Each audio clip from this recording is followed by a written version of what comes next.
ऊपर गैस की कीमतों से मुताल्लिक है, क्योंकि जो दो कंपनीज हैं, ऑब्वियसली SNGPL और उसके अलावा SSGCL, किसी ज़माने में आपको पता है कि बड़ी ये लुक्रेटिव और मुनाफा बख्श दोनों इदारे थे, लेकिन जो हमारी सक्सेसिव गवर्नमेंट्स की पॉलिसीज़ रही हैं उसके नतीजे में अब ये जो मुनाफा बख्श इदारे भी थे ये भी खसारे में जाना शुरू हो गए हैं। और इवेंचुअली जब इनके मुनाफे या खसारे में जाते हैं तो गवर्नमेंट के पास एक ही तरीक़ाकार है कि वो पास ऑन कर देती हैं आम सार्फिन को, ताकि उनके जो नुकसानात हैं उनके खसारे को कम से कम किया जा सके।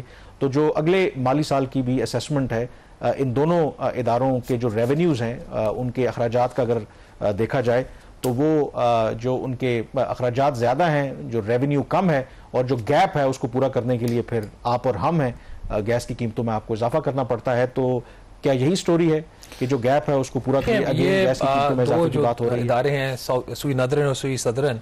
सुई नदरन जो है वो पंजाब और खैबर पख्तूनख्वा को गैस फराहम करती है, और जो सुई सदरन बलूचिस्तान और सिंध को करती है।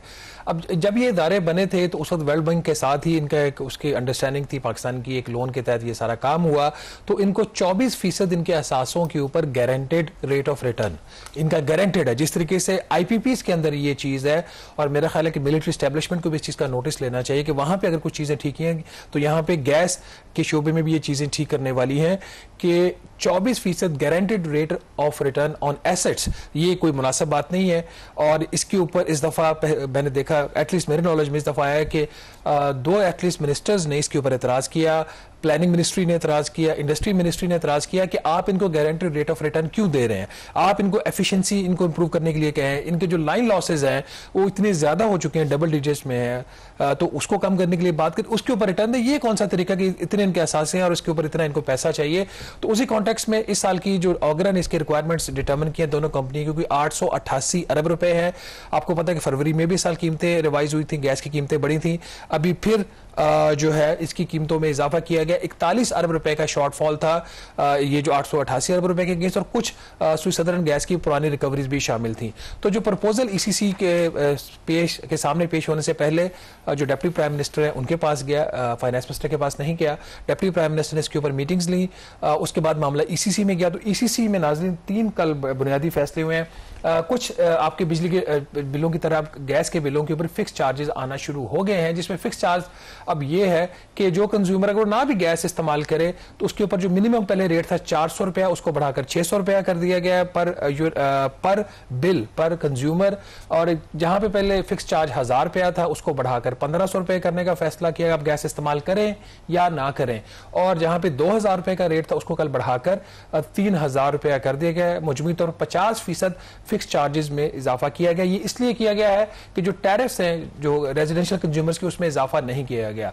लेकिन जब दूसरी साइड से अपने पैसा आप इधर से ले लें, एक हाथ से ले लें या दूसरे हाथ से ले लें, पैसा तो कंज्यूमर की जेब से जा रहा है। साथ ही 3 और फैसले हुए हैं। जो बल्क कंज्यूमर्स हैं, जिसमें हाउसिंग सोसाइटीज हैं जो बल्क में गैस खरीदती हैं इन कंपनी से फिर आगे बेचती हैं, जो एसेंशियली रेजिडेंशियल कंज्यूमर्स को ही हिट कर रही हैं, उनकी कीमतों में 9% इजाफा किया गया है। और जो पावर प्लांट्स उनकी कीमतों में 17% इजाफा किया गया है। और इसके साथ ही जो इंडस्ट्री है उसकी कीमतों में इन्होंने, बल्कि इंडस्ट्री की कीमतों में 17% किया गया और एक और कैटेगरी की कीमत में 7% इजाफा किया गया है। तो मुजमूई तौर पर 7% से लेकर 17% तक गैस की कीमतों में इजाफा हुआ है। और फिक्स चार्जेस में कामरन 50% इजाफा हुआ है। अब इंडस्ट्री जो है अनकम्पेटिटिव तो होगी, बट वही वाली बात है, कुछ जगहों पे आपको कीमतें बढ़ानी पड़ती हैं अगर आपकी प्राइसिंग में इंपैक्ट आ रहा है। इस हवाले से जब मेरी पेट्रोलियम मिनिस्टर से बात हुई, उनका ये कहना था कि SNGPL में सबसे बड़ा मसला ये है कि इंपोर्टेड गैस जो है वो फराहम करनी पड़ती है, डाइवर्शन होती है। वो जो इंपोर्टेड गैस है वो एक्सपेंसिव है, रेजिडेंशियल कंज्यूमर्स को आप लेके उसको देते हो तो उसमें जो सब्सिडी का इंपैक्ट आता है फिर आपको पास ऑन करना पड़ता है, क्योंकि हुकूमत अब बजट में सब्सिडी नहीं दे रही इसके हवाले। अच्छा, इस तरह ECC जो है एक और जो फैसला लेने में नाकाम रही है, और वो बड़ा ऑब्वियसली एक स्कैंडल भी है और तनाज़ा भी चल रहा है, कंट्रोवर्सी है कि किस तरीके से पहले आपने इजाज़त दी शुगर को एक्सपोर्ट करने की और फिर उसकी वजह से कीमतें ऊपर गईं, अब शॉर्टेज हुई और अब इंपोर्ट करने की बारी हो रही है। तो क्यों नहीं फैसला हो पाया? 5 लाख मैट्रिक टन जो चीनी हमने बरामद, पहले तो उन सबको सलाम करना चाहिए जिन्होंने 7,65,000 मैट्रिक टन चीनी बरामद करने की इजाज़त दी थी। हमने उस इस पर लिखा भी, अपने प्रोग्राम में भी बात की, हर जगह बात की, बट हुकूमत का इख्तियार है, आप बात ज़्यादा पॉइंट को रेज कर सकते हैं, आप फाइट तो नहीं कर सकते, हमारा काम नहीं एज अ जर्नलिस्ट। तो उन्होंने वो चीनी एक्सपोर्ट की और इस गारंटी पे की कि ना कीमतें बढ़ेंगी और ना ही शॉर्टेज होगी। कीमत का भी देख लिया हमने, 140 रुपए की जो चीनी थी 190 रुपए में बिक रही है मार्केट के अंदर और शॉर्टेज होगी। अब खुद हुकूमत ये फैसला कर रही है कि नई चीनी दरामद करनी पड़ेगी। 7.5 लाख का फैसला हुआ था इसकी जो है इंपोर्ट का, तो उसमें कल जो ईसीसी का इजलास हुआ उसमें जो एक समरी गई 5 लाख मेट्रिक टन की गई, तो वहां पे फैसला नहीं हो सका। फैसला इसलिए नहीं हो सका कि अब उस वक्त उनका ये ख्याल था कि कोई मसला नहीं, इंपोर्ट कर लेंगे जब जरूरत पड़ी। अब बुनियादी तौर पर अगर कोई ड्यूटी एंड टैक्स नहीं है, जो इंपोर्टेड शुगर है, तो उसकी जो पर केजी कामरन कीमत बनती है वो 153 रुपए बनती है। लेकिन इंटरेस्टिंगली हुकूमत ने कोई जगह छोड़ी नहीं है जहां पे टैक्स ना हो।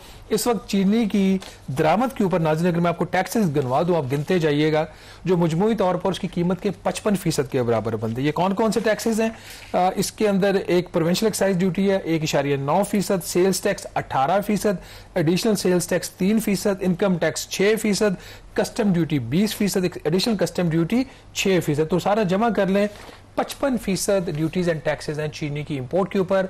अगर बगैर ड्यूटीज एंड टैक्सेस की इसकी कीमत अगर मंगवाई जाए तो कराची पोर्ट पे 153 रुपए की पड़ती है बगैर कोई उसकी जो फ्रेट चार्जेस हैं। तो अगर ड्यूटीज एंड टैक्सेस शामिल कर लिए जाएं तो ये कीमत तकरीबन 245 रुपए बनती है। और एक एस्टिमेट ये है कि 83 रुपए से लेके 85 रुपए फी किलो सब्सिडी देनी पड़ेगी हुकूमत को, वो हुकूमत जिसने खुद चीनी पहले बरामद की है। तो कल का जो इजलास था उसमें सेक्रेटरी फाइनेंस ने तो कहा जी कि हम तो कोई सब्सिडी नहीं देंगे, ना IMF से बात करेंगे क्योंकि IMF इजाजत नहीं देगा।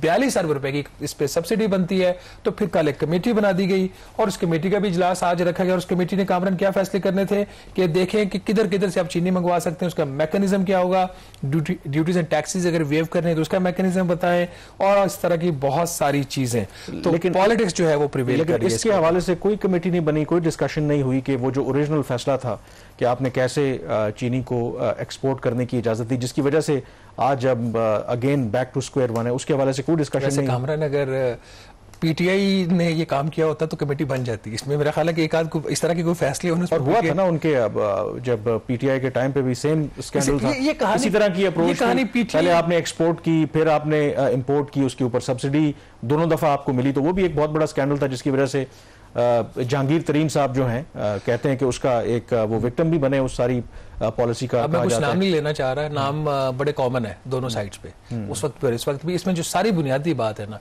वो ये है कि गवर्नमेंट पीटीआई की हो, पाकिस्तान पीपल्स पार्टी की हो, PMLN की हो, ये जो ग्रुप है ना शुगर मिलर्स का, ये वो सेम रहता है। They are the beneficiaries of every government. अब कोई इनसे पूछेगा कि जो 140 रुपए की चीनी थी 190 रुपए तक कैसे पहुंच गई, कोई इनसे पूछेगा कि अगर आप इंपोर्ट करते हो तो उसकी जो कॉस्ट है डॉलर्स कहां से आएंगे, उसके लिए एक फाइनेंसिंग लाइन चाहिए ना आपको। अगर आपने 5 लाख टन भी कम से कम चीनी दरामद करनी है तो उसकी एक कीमत है, उस कीमत के ऊपर जो 80-90 अरब रुपया 100 अरब रुपया जितनी भी कीमत बनती है वो पैसा कहां से आएगा। ड्यूटीज एंड टैक्स अगर वेव करने हैं तो क्या IMF आपको इजाजत देगा? जो सबसे बड़ा मसला है, जो हमारे लोग हैं जो चीनी इस्तेमाल करते हैं, ये कुछ जहर नहीं है, लोग जो मर्जी जहर कहते रहे इसको, जिनके लिए खुराक है, जिनके लिए ये न्यूट्रिशन है वो लेते हैं इसको, आप उसको मना नहीं कर सकते, या तो उसको बैन कर दें। उनकी जो जेबें हैं उनके ऊपर कितना बोझ पड़ेगा। तो इस किस्म के अब ये मामला फिर पता क्या होना है, इसमें एक और बड़ी इंटरेस्टिंग एस्पेक्ट है लैक ऑफ ट्रांसपेरेंसी।